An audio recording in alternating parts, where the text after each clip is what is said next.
Welcome to another day of Coffee with the Bishop, COVID-19. I have a very special guest that is none other than Dr. Gloria Morrow. She's not going to be with us here long because she's in California and she has some things that she's getting ready to do. But Dr. Morrow, I want to say good evening to you. How are you today? Well, good evening. I'm very well, thank you. I'm glad. I need to just jump right into this because I know that you have to go and your time is very valuable. I would like to ask you some things about, we're dealing with the thing about churches being open. The president made a big statement that all churches should be open and almost like open up right away on Sunday. And I've ran into so many pastors, so many parishioners that feel so confused. It has caused a lot of mental stress and panicking that has happened within the body of Christ and around the world. I wanted to hear your take on it and what we could do to try to make things easier for our parishioners and our leaders. Yes. Well, thank you so much for having me. In my role as a clinical psychologist, I get to talk to all kinds of people with all kinds of issues right now. And you are so correct. Pastors and church leaders are having a difficult time because they are having to balance this whole thing. So they have the parishioners that want to come back to church, and then they have the parishioners that don't want to come back to church, and then they have sometimes the two groups fighting each other. And if you look at Facebook closely, you will see some of these rich debates going on about the church. And so I do think it's a particularly difficult time for pastors, not just because of the church being, the building being closed, because I do want to make a point here. I believe the church has never closed. I think that the church is probably more open than it's ever been because we are able to use social media and these platforms to communicate with more and more people who don't even come to our churches. And so I think the church, and I disagree with Mr. Trump, that we definitely don't need to reopen something that's already been opened. But for pastors, they're not only dealing with the mental anguish of trying to do the right thing for the church and also for parishioners and for themselves, but they're also struggling because people are sick and they're dying, and pastors play a large role in attending to the mental, physical, and spiritual needs of their parishioners. And so they aren't able to do that in the same way. They aren't able to go sit at the bedside. They can't go to the mortuary and help them make arrangements and then have the funeral services that they want to have. So this is a real interesting time for pastors and leaders. And I think it's so wonderful of you to stop and acknowledge that, because sometimes pastors get overlooked as first responders. They really are. And I know that they are in a quandary right now as to, what is the right thing to do. Well, and I think that's very hard because I found myself being in a quandary when I heard this. One of the things I think is first and foremost to me is the safety of our parishioners. I have faith in God. I believe God for miracles. I believe He's a healer. I'm a living witness to it. But I also know that most of the people that come to our congregation have underlying areas of sickness that take place in their life. They have underlying ailments. And so therefore, I'm very cautious. I want to make sure they're okay. And so how do you think a pastor should relate to their congregation to get this across to them so that the congregation doesn't feel like they're left out in the cold? Right. And Bishop, there's another point I just thought about. Some denominations that are considered part of the faith ministry, it's really hard for them to keep their doors, the physical doors, closed, because they've taught their people that, we walk by faith and not by sight. And so no matter what's going on, no matter what kind of illness you have, if you have adequate faith, you can overcome it. And part of that demonstration of that faith is people being able to come together in that sense. But we know what's been happening with some of those pastor leaders and some of the parishioners who are deciding to take that approach, and they're ending up getting sick and getting other people sick and even dying. So I do think that let me just tell you my personal opinion, for what it's worth. I love God, and God has never been closed to me. The church has never been closed to me. But I'm telling you right now, as for me and my house, we're going to serve the Lord online. And we're going to fellowship and worship Him in a wonderful way. And I have never had such rich worship as I do now. And I'm talking to people and helping people. I'm serving more than I ever served right now in ministry. And so I just think we have to understand that we are the church. So I'm still with the church, even though we can't go into the physical space. And God may be up to something with this anyway, because now the Acts church is becoming more and more evident, where we're fellowshipping one with another and meeting needs. And that's what the church was really designed for. So that's just my little personal take on it. Let me just do this one conclusion, because I know you have to go on it, and I thank you for your time. I really do. When you looked at what happened this weekend, the Memorial Day weekend, and people taking safety somewhat not taking it seriously, we saw people that have different pool parties, gatherings, and so forth and so on, and even in our own communities, which I was a little bit very upset about. No masks, coming together very close, not practicing social distancing. Everything was like right up on each other. What is your take on that? You know, I promised that I would not get into politics. When a lot of times I've wanted to, but now I've got to jump in and say that we are doing, and when I say we, I'm talking about those who are doing that. They're doing what they see their leaders do. And so I think it's shameful, because even though a person is asymptomatic, they still can pass the virus on to someone else. And I'm just afraid we're going to see, a big number of people who get affected because of their disregard for the experts. And we've got a person in the White House talking who's not an expert in any of these diseases, and who has shown that he is not paying attention to the things that the experts are saying. And so they even interviewed a young man on the news in Alabama, and he said, my president doesn't wear a mask, so why should I? So I think we have set a bad example for the people. If we're going to promote something, then we have to be in the forefront of exercising those things, because people will listen to and do what they see. And if they see you doing something, then they're going to do that. So I think it's shameful. I think those are the people that need to be seeing me, because they really are crazy. Because some of the things that I've heard them say, you know, I got to die from something, you know, so you'd rather go to a party or be in the swimming area and go to a bar and die? Really? So I think there's some serious mental illness that's pervasive in our society by people who really are not well, because no one in their right mind would be out right now socializing in that way unless you're with someone that you know who's masked and you're masked, and then you're keeping a safe distance from one another. Well, I want to say thank you for joining us, because I do thank you for your taking time out of your very busy schedule in between seeing people.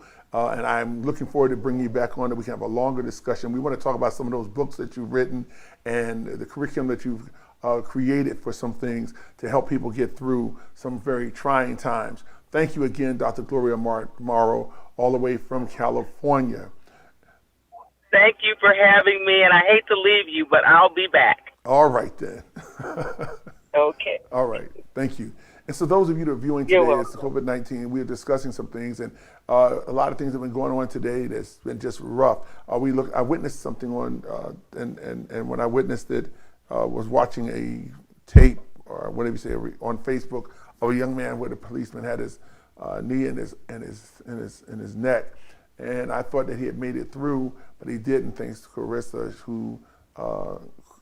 who let me know that he did not make it. He died. And we're tired of all of this brutality going on, and people not taking us seriously, and it's just one thing after the other.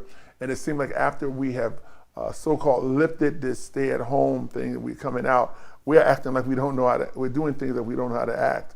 And I know we can do better with all that we do. And I want to make a call out, a clarion call to those that are leaders inside of the community. I need for you to really consider putting your community to challenging them to put some things into effect. We want to live. We don't want to die. We want to be able to be around for our children, grandchildren, and great-grandchildren if all possible. And the only thing I know that we can do is push with everything we have, that God can get the glory out of our lives. I know I went back to God. Oh, yes, I did, because I had to say that. But to get back on point and to begin to speak back into our community words of life. And I mean words of life. Come on, brothers. Come on, my sisters. You know, we have a lot of things happening. And as a community, as people in our community, leaders in our community, leaders in our homes, on our jobs, or what have you, we need to make sure that we are well able to relay a message to them saying, it's time out for all the crap. See how I get that in? Time out for all of that. It's time to really pull it together and let's fight for our communities and fight for life. There is a great demand, let me tell you this, in the hearts of men and women to see men of color be destroyed and communities just dissolve. We don't talk about it. We try to act like it does not really exist for some, but it does exist, very much so. And so therefore, I'm saying to you today that in this short but brief time that I've been on here today, I need for you to wake up.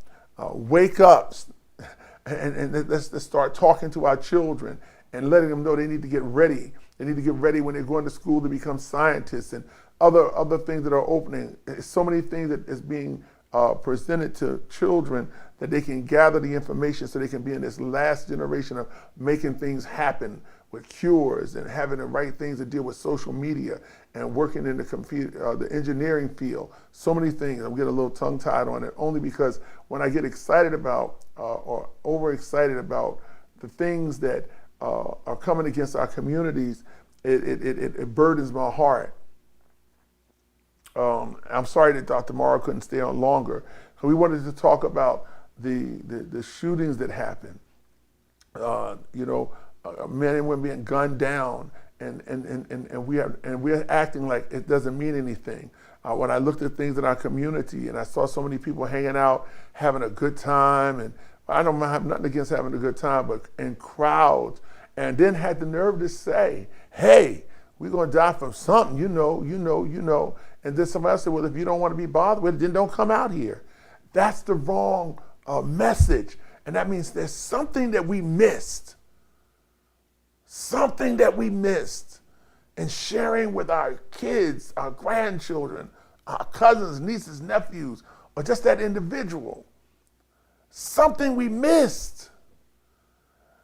Something that we didn't relay properly, or we felt like it wasn't any need to do so. Oh my God, it was so, I can't begin to tell you how I feel when I looked at the TV and the news, brought on people gathering like they did, like they just don't care. Party over here, party over there, wave your hands in the air like you just don't care. We gotta care for one another. We want our generations to go on. We need our legacies to go on. And we've gotta sit our children down and explain to them the power of who they are and where they come from. Yes, it's time to have that conversation. It's time to make it happen. No, I may not be able to relate to every one of the age group that's younger than me, but there's got to be a leader in that group that we can get to and gird them up and teach them some things so they can relay what we're saying even greater to that generation. That's right. Yeah, so I came on today and it was a little bit rough trying to do it, but knowing that there's something that we've got to do for ourselves. We can't depend on the school to do it. We've got to do it. We can't even depend on the church to do it. We've got to do it to ourselves. We've got to talk to our children. My mother always talked to me. She let me know what was going on in my community, or she would tell me, you need to watch out for this. And at the time I was coming up, I think you all remember during the latter 60s and the 70s, there was a lot of police brutality going on. And my mom would tell me what you need to do when you go outside. You don't act like this, you don't act like that. And even though I would say things like, well, why would they do that? I have an afro. Why would they do that? I shouldn't be pulled on. I should not be dealt with because of the color of my skin or because I have an afro. And I remember her looking at me saying, let me tell you something. yeah, you're right. That's not the way it's supposed to be. But because you know better, you ought to act better. They treat us bad because sometimes they see us treating our own wrong and bad. We got to change that whole dynamic. We got to change that whole setting. We got to paint a brand new picture. And it's not that it can't be done because we lived this way before. We are people of pride, dignity, respect. We're supposed to fight for the rights of all people, no matter whether you're Republican or Democrat or whatever. We're supposed to fight for the rights of all people, making sure that everyone should have a piece of the pie. Unfortunately, that's not the way it is, and you know it and I know it, but it's not that you never stop dreaming it. You never stop talking about it because dreams do become a reality, and if we fight hard enough, we'll get it. Yes, I sound a little fired up because I am. I don't want to see anybody else die. And then I don't want to see that there's so many good police officers. Yes, I got to say that too. Because many of us have police officers in our families, and they're good police officers. And they go out scared because they don't know when somebody's going to turn around and be a jerk to try to take their lives. It's like a revolving thing of like, you don't know what to do.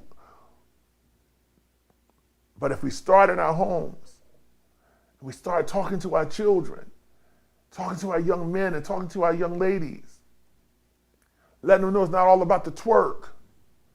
Oh God, what did you say, brother? Why did you say that? No, because everything that comes to degrade us, they put it out there and they make us like we're savages. We don't know anything. All we know how to do is act like beasts. No, my brother, no, my sister, we are not beasts. We're somebody of royal priesthood. We're somebody that comes from a great legacy. And that's what we got to find and bring alive in our kids and into our community. I love music, every kind of music. Yeah, that was the OJs. I know y'all didn't know nothing about that, some of y'all, but yeah. But I love it. But I also know, let it be a message in the music. A message of hope. Oh yeah, we can tell the story, but let it also show there's some folk that can rise up out of the ashes. Today has been a very strange and odd day with all the things that's been going on.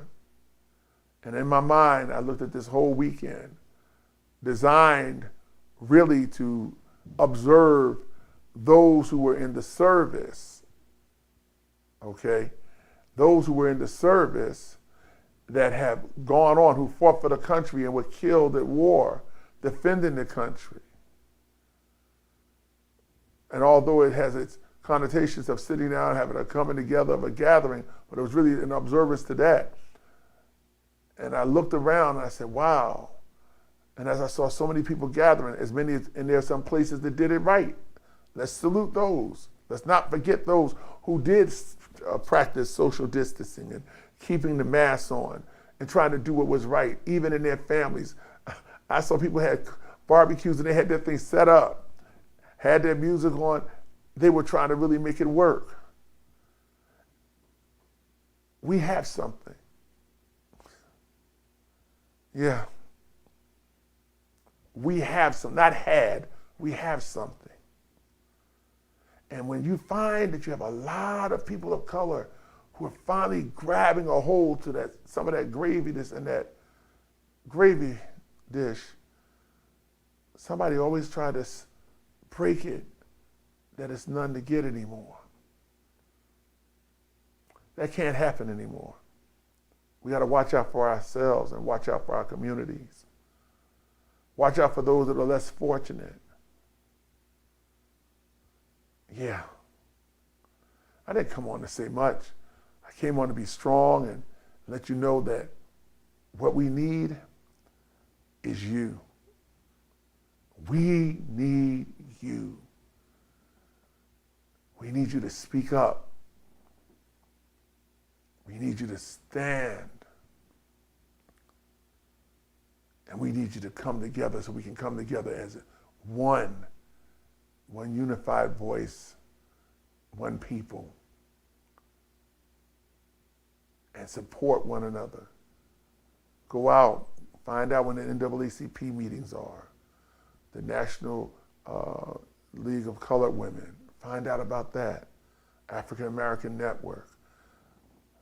Find out about your radio stations. I know we have about maybe 2 or 3, but I know Genesis radio stations is where they try to come together as people of color and present to you what's going on. Support those things. Let's start seeing our dollars come back like they do in the Jewish community. Let's see how many times we did it in our church. We went and got $2 bills and we put enough $2 bills out with some lettering on it, and we put it out to see how long it would take to come back into somebody's hand within our church. Because there's power.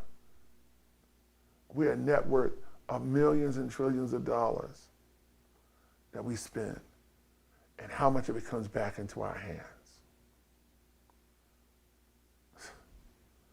Yeah. So, in my closing of this, and when you come back next week, you'll have some very special guests. They're going to come back and they'll be with us. But my closing today is to say, will you remember to speak to your children, your grandchildren, or some child in your community to let them know that they're not a failure? Will you help somebody, your neighbor, black, white, brown? Will you stand together with another brother or sister in unity and say it's time to rise up and be counted for? That's my message tonight. It wasn't long, but it's strong. And my prayer is that the Lord bless you. And remember, get yourself together to do your mail-in ballots. I think today was the last day, but go to the office if you got to. But get yourself together so you can vote. You must vote. Pennsylvania is a very strong voting state. Monroe County is a voting community, but it's a very strong, prayerful community. But I want you to know your vote counts. Get ready to vote. Have a good night. God bless you. I'm your host today, Dr. Kenneth L. Pierman, and may your life never be the same, but always different on purpose because you want to help somebody else. Good night now.